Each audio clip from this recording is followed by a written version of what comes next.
बच्चों, कैसे हो आप? आशा करती हूँ आप सब लोग ठीक होंगे। बच्चों, आज हम कक्षा 4 का पाठ 3 पढ़ेंगे, जिसका शीर्षक है किरमिच की गेंद। आप सभी लोग ध्यान से सुनिएगा। किरमिच की गेंद, जैसा कि बच्चों, किरमिच मतलब एक बहुत ही मुलायम कपड़ा या कहिए रुई से बना हुआ कपड़ा, बहुत ही मुलायम कपड़ा होता है, उससे बनी हुई एक गेंद।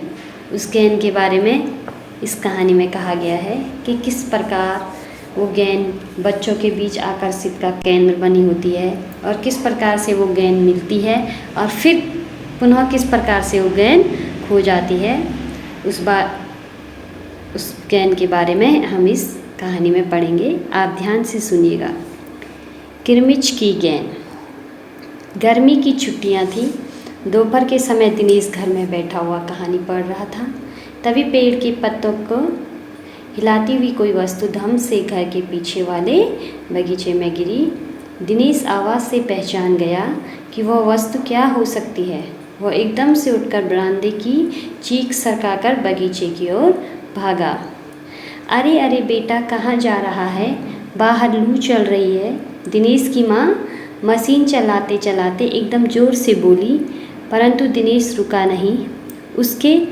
उसने पैरों में चप्पल भी नहीं पहनी। जून का महीना था। धरती तवे की तरह तप रही थी, पर दिनेश को पैरों के जलने की भी चिंता नहीं थी। वो वहाँ से आवाज़ आई, उसी ओर भाग चला। बच्चों, गर्मियों की छुट्टियाँ पड़ी हुई थी और दिन का समय था और दिनेश घर में बैठा हुआ कहानी पढ़ रहा था।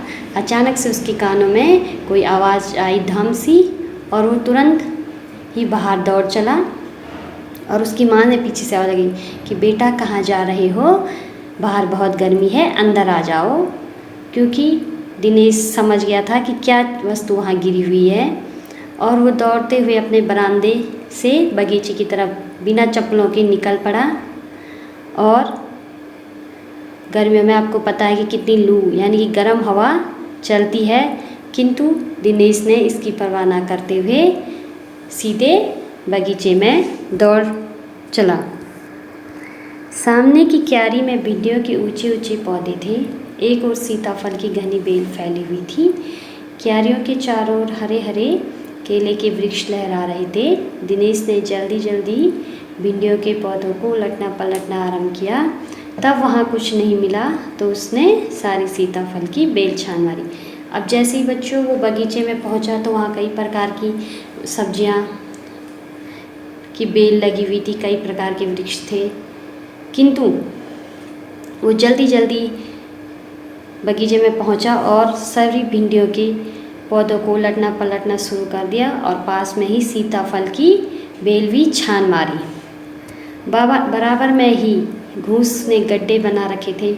ढूंढते ढूंढते जब उसकी निगाह उधर गई तो उसने देखा कि गड्ढे के ऊपर ही बिल्कुल नई चमचमाती किरमिच की गेंद पड़ी थी।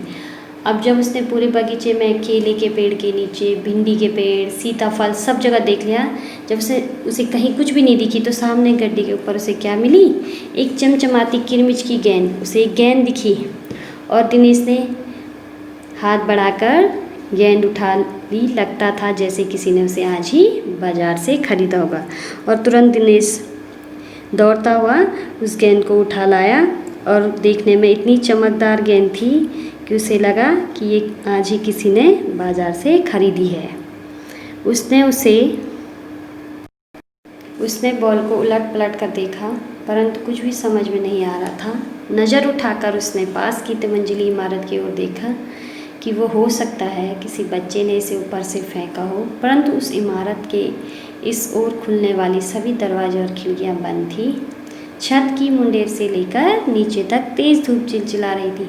अब जब उसे बॉल मिली तो देखने लग गया कि कहाँ से ये बॉल आई है। सामने एक तिमंजिला मकान था। उसे देखा यहाँ से आई होगी, लेकिन वो देखता है कि वहाँ के सारी दरवाजे और खिड़कियाँ सारी बंद थी और वो सारी जगह देखता है कि ये बॉल आखिर आई कहाँ से। फिर कौन खरीद सकता है नई गेंद? दिनेश ने सुधीर, अनिल, अरविंद, आनंद, दीपक सभी के नाम मन में दोहराए। यदि गेंद खरीदी भी है तो इस टोकरी में से नीचे कौन फेंकेगा? और वो सोचने लग गया अपने मित्रों के नाम कि आखिर ये बॉल किसकी खो सकती है, और सभी दोस्तों के नाम मन में सोचता है। किंतु इस इतने दिन में ये गेंद यहाँ कौन फेंक सकता है। वो ना हो यह गेंद बाहर से ही आई है। उसने सड़क पर बने गोल चक्कर के बगीचे की ओर देखा, परंतु वहाँ पर केवल 2-4 गायें ही थी जो पेड़ों के नीचे सुस्ता रही थी। उसे ध्यान आया कि जाने कितनी बार अपने मोहल्ले के बच्चों की गेंदें क्रिकेट खेलते हुए दूर चली गई और फिर कभी नहीं मिली।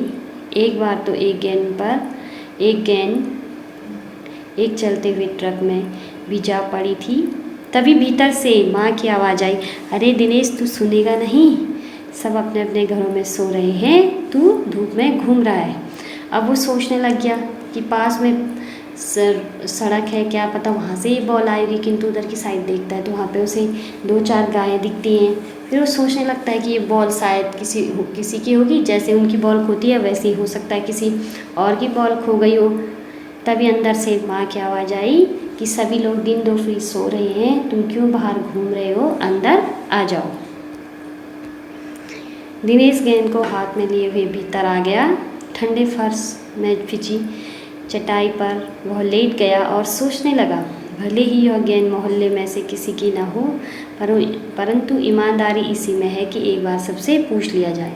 और वो अंदर आता है, ज़मीन में बिछी हुई चटाई में लेटता है और सोचने लगता है कि ये गेंद चाहे किसी की भी हो, लेकिन मैं अपने सभी मित्रों को पूछूंगा कि ये गेंद किसकी है। गर्मी की छुट्टी थी। बच्चों ने खेलने की सुविधा को ध्यान में रखते हुए एक क्लब बनाया हुआ था। उस क्लब में सभी बच्चों के लिए बल्ले थे और गेंद खरीदने के लिए वे आपस में क्लब का चंदा देकर पैसे इकट्ठा कर लेते थे। शाम को सारे बच्चे इकट्ठा हुए। दिनेश ने सभी से पूछा, मुझे एक गेंद मिली है, अगर तुम में से किसी की गेंद खो गई हो तो वह गेंद की पहचान बताकर गेंद मुझसे ले सकता है। अब बच्चों, गर्मियों की छुट्टी थी। बच्चों ने एक क्लब बनाया हुआ था जहाँ पे कि बच्चे जाके रोज़ क्रिकेट खेलते थे। और क्लब में गया दिनेश और उसने अपने सभी मित्रों से पूछा कि मुझे एक बॉल मिली है, सभी उसकी पहचान बताएं, जिसकी वो बॉल है तो मैं उसे वापस कर दूँगा।